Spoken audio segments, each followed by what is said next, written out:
नमस्कार, मैं डॉक्टर नूरजहाँ।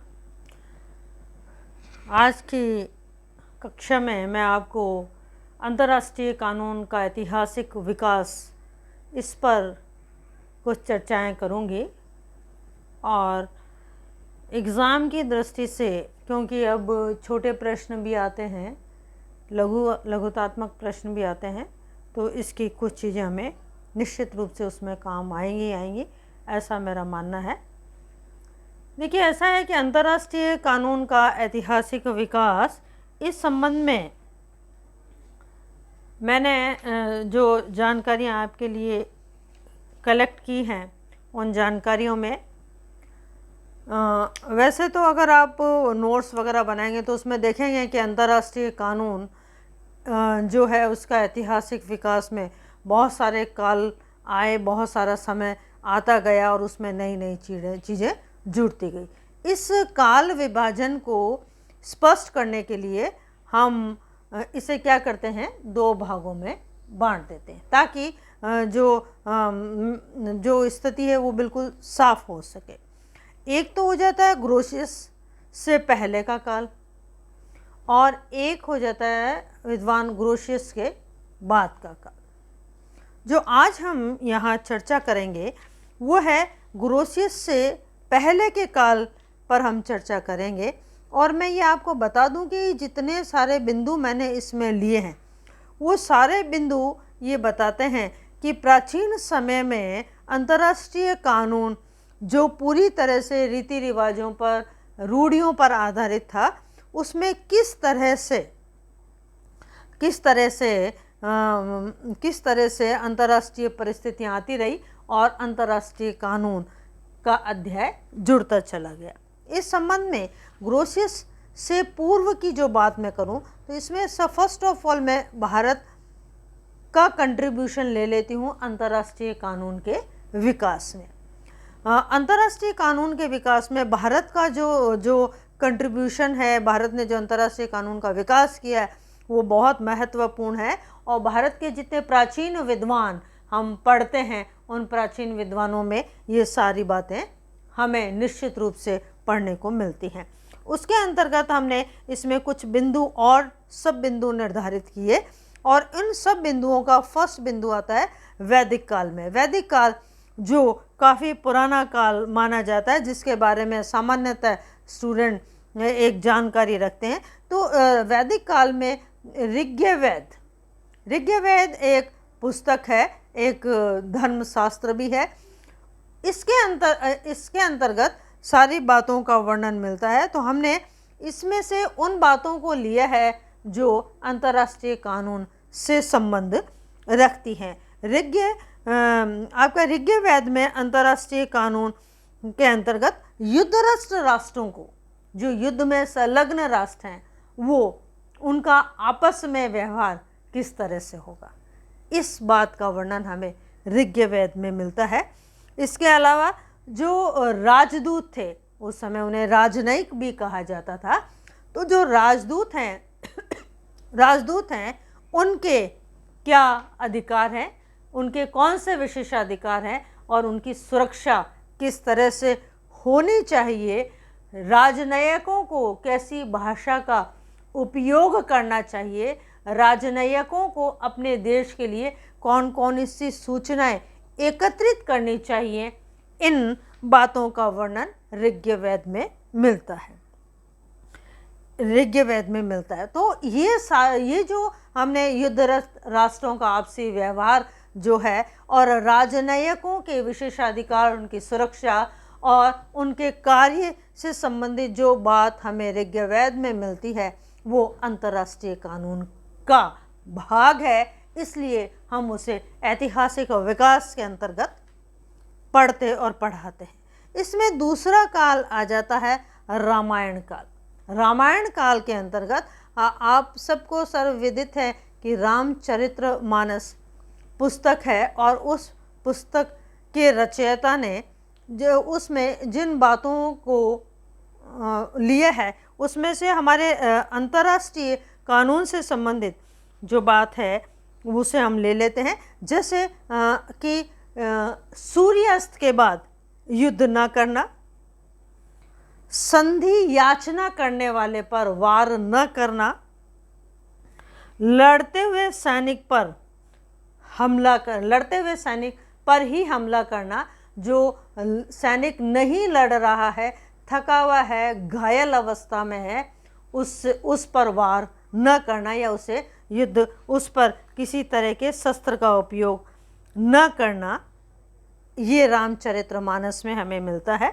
इसके अलावा जो जो नशे की हालत में हैं, जो थके हुए हैं, उन सैनिकों को युद्ध में सम्मिलित न किया जाए और नागरिकों को युद्ध की विभीषिका से दूर रखा जाए।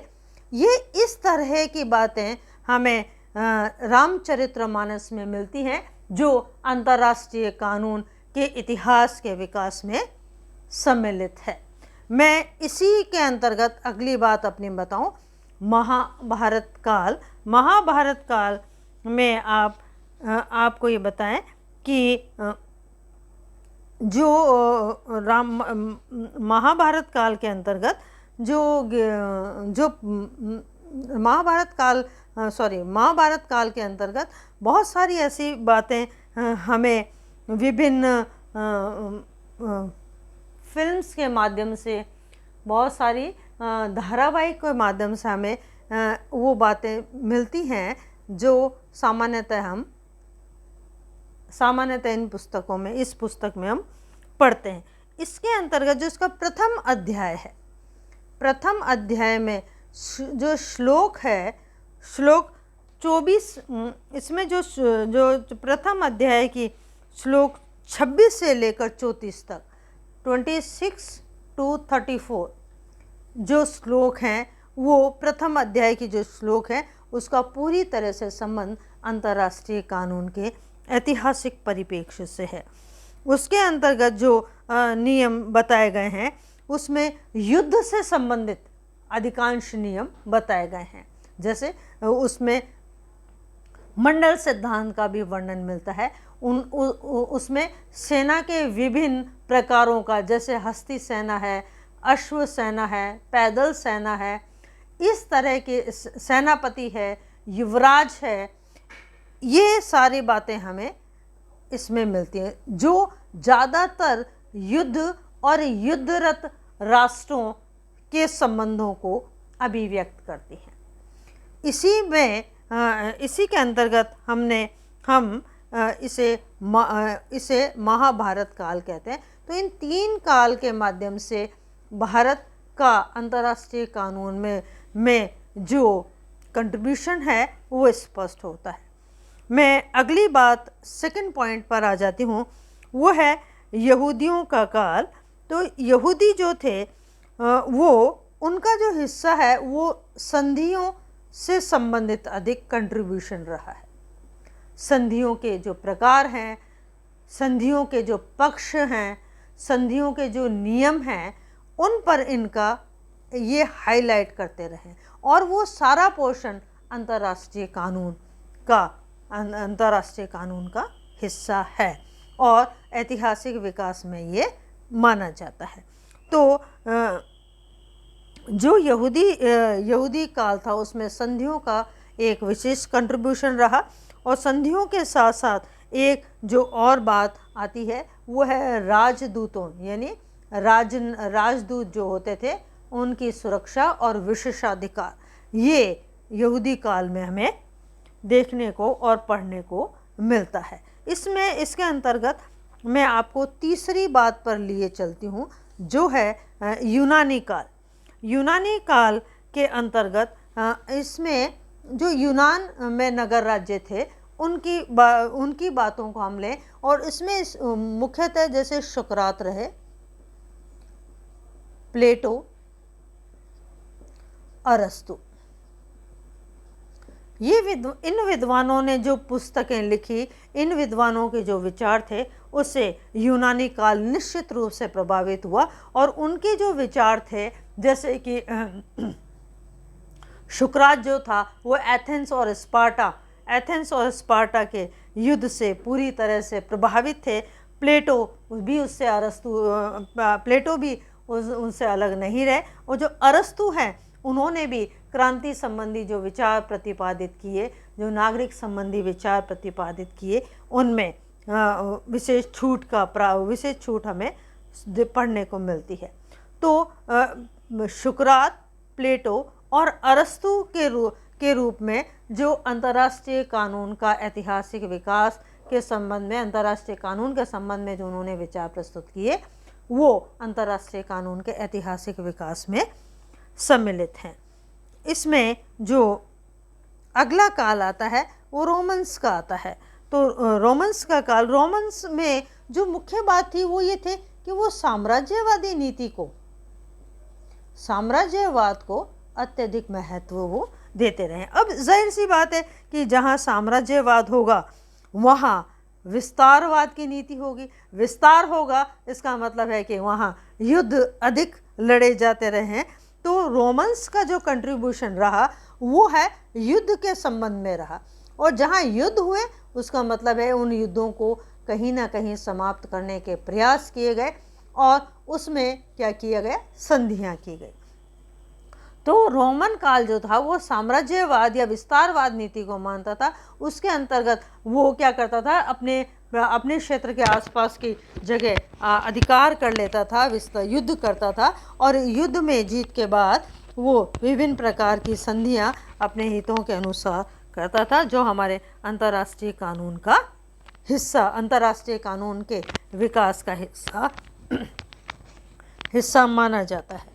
तो आप थोड़ा सा ये गौर करें कि ग्रोशियस से पहले का जो काल है उसमें हमने भारत का योगदान देखा, यहूदी काल का देखा, यूनानियों का देखा और रोमन्स का देखा, और उसके बाद हम बात आ जाती है इस प्राचीन काल के। ये सारा जो क्राइटेरिया प्राचीन काल का है। अब हम यहाँ मध्यकाल की बात करते हैं। हम इस मध्यकाल के इतिहास में हम सब जानते हैं कि धर्म का राजनीति में पूरी तरह से विलोपीकरण हो गया था। धर्म के आधार पर ही राजनीति संचालित होती थी, और धर्म जो बात कहे वही राजनीति हो जाती थी। और इसी राजनीति के तहत अगर वो धर्म दूसरे देशों के साथ अपने संबंध स्थापित करने में जो नीति रखता था, वो अंतर्राष्ट्रीय कानून के विकास में वो सम्मिलित हुआ। इसके अंतर्गत मध्यकाल में जो बात नज़र आती है वो उसके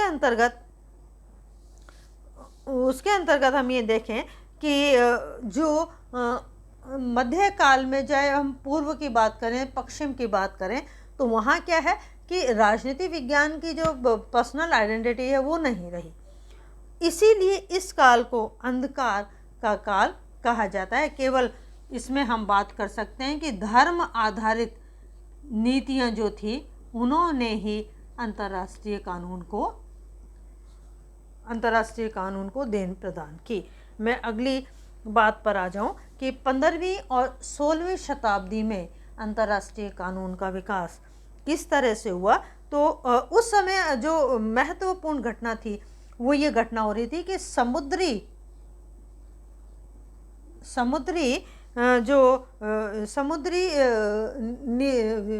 जो नियम थे वो इस काल में सामने आने लगे, क्योंकि समुद्री मार्गों की खोज होने लगी थी। समुद्री मार्गों की खोज होने से समुद्री नियमों पर विचार हुआ। विभिन्न राष्ट्रों की प्रादेशिक, क्षेत्रीय और महासमुद्र की सीमाओं पर विचार हुआ, और इन्हीं विचार के तहत हम ये कहें कि इसी विचार के तहत हम ये कहें कि एक चीज़ और इफ़ेक्ट हुई थी कि धर्म के अनुयायी, यानी एक ही धर्म को जब समुद्री मार्गों की खोज हुई और समुद्र नियम बनाए गए, तब उस समय, क्योंकि अभी मध्यकाल ख़त्म हुआ ही था, तो इफ़ेक्ट मध्यकाल में धर्म और राजनीति का एकीकरण होकर रहा। इसके इफ़ेक्ट यहाँ इसलिए नज़र आते हैं क्योंकि एक ही धर्म के जो अनुयायी थे उन्होंने क्या किया, अपने ही धर्म के हित में नियम बनाने आरंभ कर दी, और अगर वो समुद्र से जुड़े हुए हैं तो उन्होंने उन्हीं के फेवर में नियम बनाए, और ये सारे नियम हमारे अंतर्राष्ट्रीय कानून के ऐतिहासिक विकास में देखे और पढ़े जाते हैं। अर्थात यहाँ 15वीं और 16वीं शताब्दी में अंतर्राष्ट्रीय कानून का विकास इस तरह से हुआ।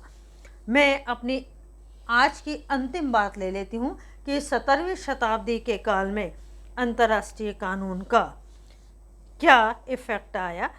वो इफ़ेक्ट इसमें ये था कि यहाँ धर्म और राजनीति, हमें यहाँ नज़र आया कि यहाँ तो पूरी तरह से धर्म था, यहाँ धर्म के अनुयायियों के हित में कानून बन गए, और यहाँ क्या हुआ, धर्म और राजनीति का पूरी तरह से पृथक्करण हो गया, पूरी तरह से अलग कर दिया गया। यानी अब राजनीति धर्म से पूरी तरह से अलग थी। और वेस्टफेलिया में एक संधि संपन्न हुई और उस संधि में उन्होंने नई समुद्री कानून मार्ग जो खोजे थे, उसके लिए नए समुद्री मार्ग जो खोजे थे उनके लिए नियम कानून पुख्ता किए गए, और राजनयिकों के हितों के बारे में उन्होंने बात कही, और सैनिकों और नागरिकों के अधिकारों को लेकर सैनिक और नागरिकों के अधिकारों को लेकर नियम और व्यवस्थाएं कायम की। अतः मैं मध्यकाल के बाद 15वीं और 16वीं शताब्दी में, और 15वीं 16वीं शताब्दी के बाद मैं अपनी 15वीं 16वीं शताब्दी के बाद यहाँ हम 17वीं शताब्दी में आते हैं, और 17वीं शताब्दी के बाद आधुनिक काल शुरू होता है, जिसको हम इसके दूसरे पार्ट ग्रोशियस के बाद के काल के अंतर्गत देखते और पढ़ते हैं। आज की क्लास के लिए मैं अब इतना ही बताऊंगी, और अगली क्लास में हम ग्रोशियस के बाद अंतर्राष्ट्रीय कानून का विकास किस तरह से हुआ, इस पर हम चर्चा करेंगे। आज के लिए इतना ही, धन्यवाद।